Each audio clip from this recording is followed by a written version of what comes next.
welcome back. Yeah, you're right. Before I leave to start tiny home life on the lake, let's look at the garden I'm leaving behind.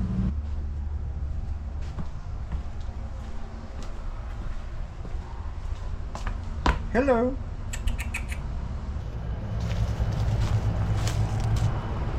So this is in a trailer park in southeast Louisiana, Bellchase, Louisiana, to be exact. I moved here a few years ago. A person that I would fish with sometimes owns this. When I was looking, I couldn't find anything, and I asked him because I knew he had this, and eventually he rented it to me remotely, you know, sight unseen. And I showed up, and it was a nightmare, the trailer itself. He turned out to be a nightmare too, but this is not about him or the inside of the trailer. The outside of the trailer, however, was actually really bad, pretty bad. It's, yeah, just overgrown with weeds and trash. Lots and lots and lots of trash all around and underneath. And this is the hot water heater. We're in the back of it, of the trailer. That has not worked for almost 2 years. I actually had to buy that like less than a year after living here. The one that was here, after I fixed it and got it working again, it just died because they had it outside.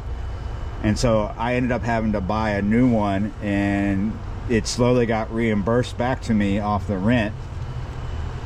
But then this one died because it was outside. I had to build this around it. Just a nightmare. Anyway, when you look at it back here, it doesn't look like a garden, right? So there's a lot of things that volunteer in here that I don't get rid of, right? These things right here, like an ivy, different shade type plants. Got a volunteer right there. And as we walk towards the little bit of the garden that this is, we're in the shade bit, by the way. So here we have wild canna growing. Now, most of the things in this garden, like about 98% of them, I did not buy. Most of the things in here are either volunteers or I went out in the wild and dug them up and transplanted them, such as the wild canna. I brought the wild canna here. This is a wild canna that I grew from seed, actually. But the first one I brought as a transplant. And so we have volunteers such as these elephant ears. But then the only plant that I purchased, we have right here. We have a series of giant elephant ears that I put in here, and that's the only plant that I put in here. And here we go. We have the first bit of wild canna that I brought. The actual plant that I transplanted is in this clump here. You can see how it looks different from the canna lily that you may know. This is wild canna. It's usually red. Hummingbirds, I almost said thumbingbirds. Hummingbirds love it.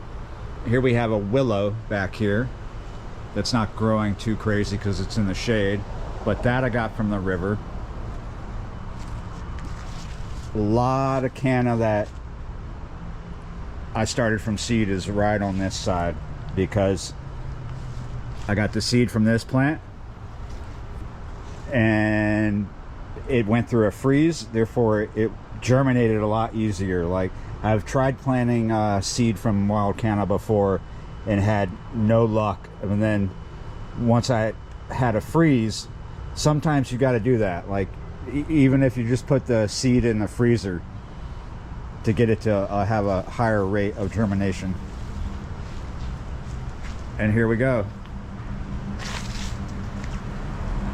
So I have some lilies over here that I dug up from somewhere. I've never seen them flower, but there's not a lot. Here's the washout, old cast iron washout with a newer washout next to it, attached to it, vent pipe. One of my black cats.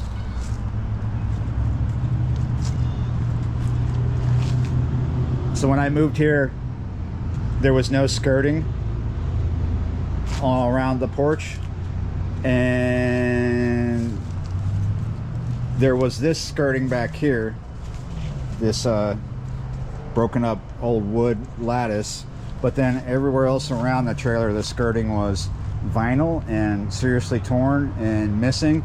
So as you see, this white plastic lattice here I put in myself, and here we come into the more proper bit of my garden. So down here is one of my failures. I brought cut grass from the local drainage canal, and it never really took on. It's still here, but it never really, because it wasn't getting enough water. And here's my most successful willow from the river. Look at that, just towering up. So there was no plants here, it was just grass. As you can see, I haven't cut it, and I'm not going to cut it because I'm leaving. I put all these bananas in.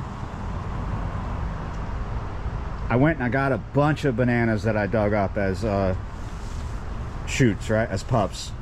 They were small, and I couldn't tell if I had sword suckers or leaf suckers.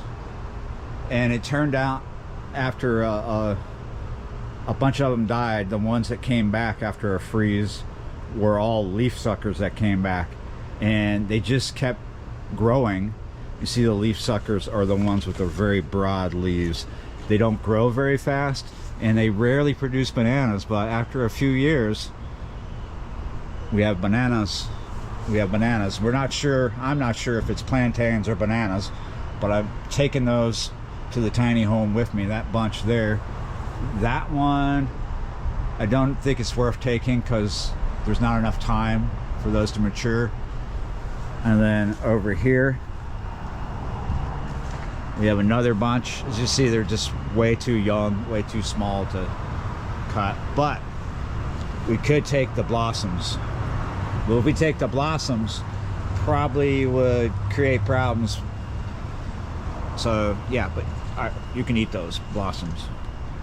And you see I have some more bananas right here, but they're all leaf suckers, so they're just mostly decorative and for shade.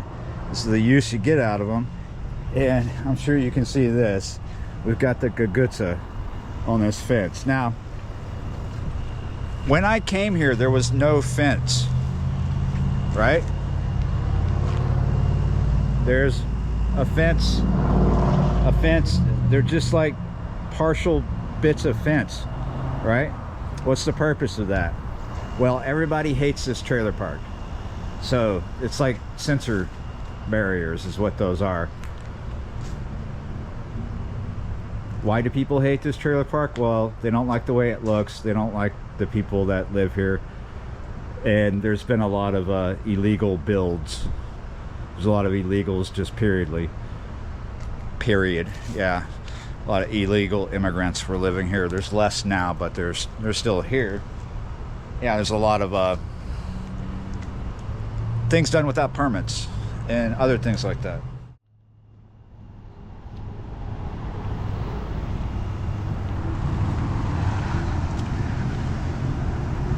See how crazy my Gaga? This Gaga just went insane. This is pretty much one plant though. I'll show you where it starts.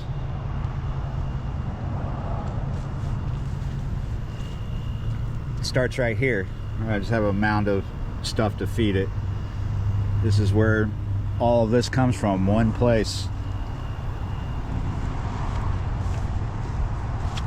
We're starting to get some more. When I leave, friends of mine will be able to come get some. Some of these females that have formed have died back because they didn't get germinated, but we are getting some late in the season forming that did get germinated, like by these big moths that show up at night, and they get germinated by a lot of other things.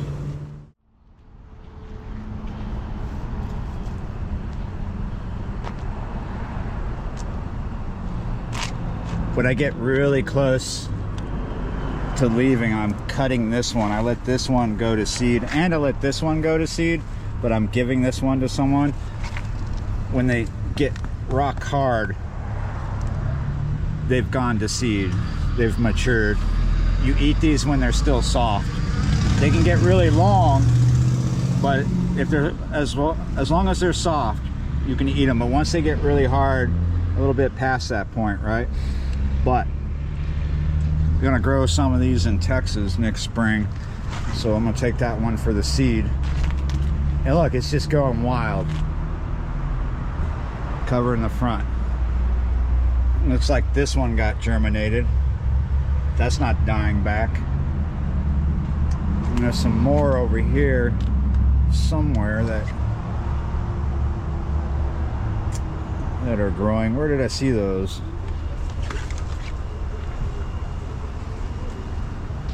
Here we go. We got this one right here. Oof, if I wanted to, I could eat that right now. It could go a little longer though. It could get a little bigger before I decide to eat it, but could eat that. I might actually eat that.